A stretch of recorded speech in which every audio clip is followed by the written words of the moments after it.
Please. So నేను ఇప్పుడు before Vasant గారిని అడిగా, అంటే లైక్ ఎన్ని డ్రాఫ్ట్స్ దీనికి చేశారంటే ఆల్మోస్ట్ 20+ డ్రాఫ్ట్స్ అన్నారు. Is it real? అంటే 20+ డ్రాఫ్ట్స్ చేయాల్సి వచ్చిందా మీరు? మీరు అన్ని వసంత్ మీద తోసేస్తున్నారు. రాసింది ఆయన, మరి నేను నా నా పనేంటి రాళ్ళేయడం.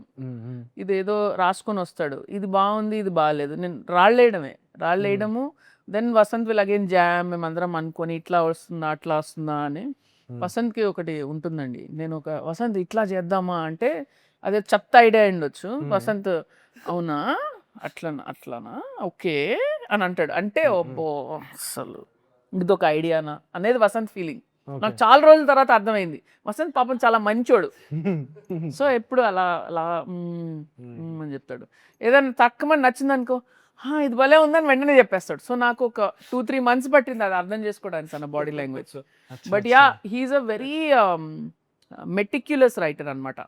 ఏది పడితే అది తక్కువని అనేడు. కొంచెం టైం తీసుకుంటాడు, ప్రాసెస్ చేసుకుంటాడు. నేను ఎప్పుడు అనుకుంటాను Vasanth is plugging into the matrix అని. సో అలా మీరు మాట్లాడుతున్నప్పుడే అలా ఒక ఆలోచనలోకి వెళ్ళిపోతాడు, అలా అలా అలా అలా చాలా సేపటికి మాట్లాడతాడు. సో దాన్ని ఒక 360 degrees తిప్పుతాడు తన హెడ్లో మొత్తం. ఇట్లా అయితే ఏమవుతుంది అట్లా అయితే ఏమవుతుంది. So he has very well thought out ways of approaching character are story. అన్నీ అట్లా ఇది అవుతే ఏమవుతుంది అదైతే ఏమవుతుంది ఒక 4 రకాలుగా ఆలోచించి చెప్తాడు. ఊరికే ఎక్సైట్ అయిపోయి వెంటనే చెప్పాడు.